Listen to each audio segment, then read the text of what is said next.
Good morning mga guys. So eto, isa sa pinakamurang transient house dito sa Baguio City.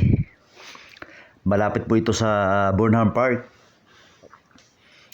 Ayan po. Ano lang po ito para alam niyo na po kaagad. Ito pong Lynn Transient House.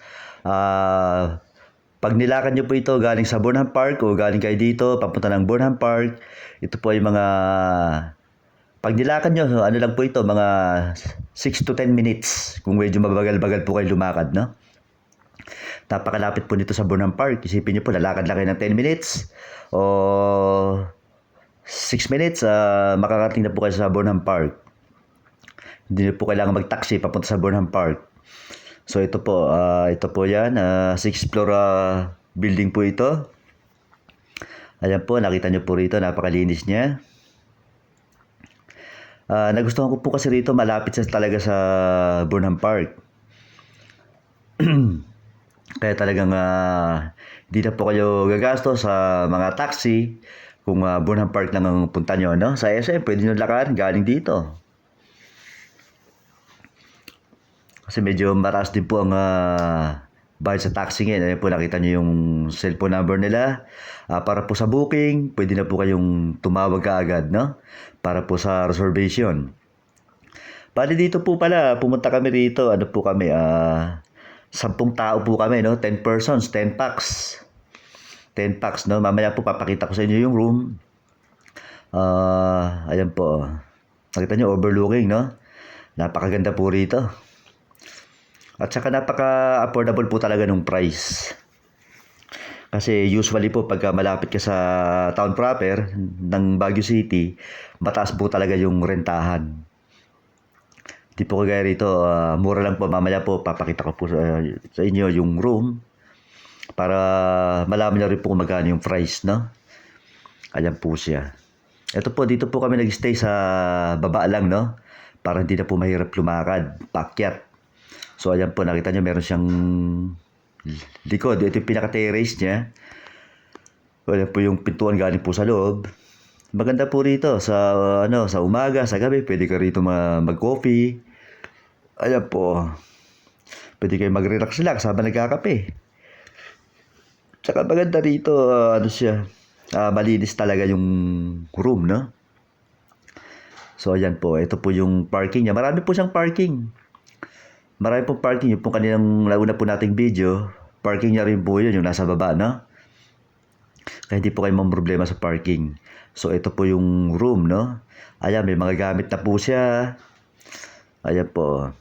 Kompleto na po yan kung magluluto kayo. Ayan po. Punta na kayo sa market, bili kayo ng mga gusto nyo iluto. Malapit lang po ang market dito.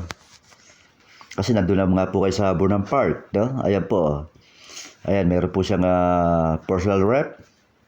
Para kung meron po kayong mga bibiling mga gusto nyo iluto o gusto nyo palamigin ng mga drinks. So, ito po yung setup niya, no? Meron po siyang dalawang double deck, no? Double deck na higaan. Ayan po. No? Tapos meron pa po siyang kama dito sa baba. Ayan po, may kama pa siya dyan. So, kaya po 10 tao po rito, kasyang-kasya, no? Ayan po, maluwag po yung room, no? Hindi naman siya sobrang luwag, pero sakto na po para sa presyo na po na 3,500, no? 3,500 po yung overnight dito. So, ayan po, kumpleto gamit naman po siya. Ayan po, nakita nyo yung room. Ayan, may double deck na kama siya. Ayan, may ceiling fan. Ito po yung comfort room. Ayan na po. May hot shower po pala rito, no? Ayan po yung hot shower niya, no? Ayan, may exhaust fan. Ayan po, may cabinet. Masarap po talaga mag-stay dito. Hindi po kayo mamumroblema, no? Kasi unang-una po, malapit nga po tayo sa town proper. So, ayan po yung kama niya. 1, 2, 3. Ayan.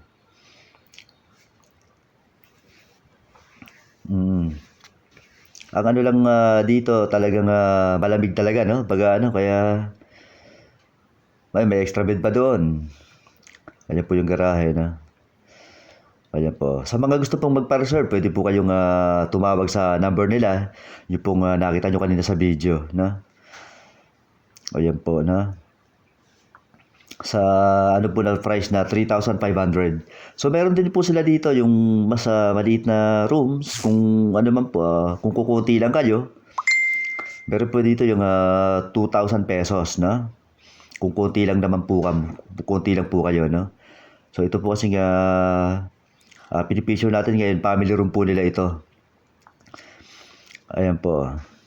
May ano pa po pala to, may isa pang video para ipakita ko sa inyo yung daan po para hindi po kayo maligaw, no? Minsan po kasi nakakaligaw kung yung pagpunta-punta sa mga transient house. So ito po napakalapit lang. Sa next video po natin makikita niyo yung sketch po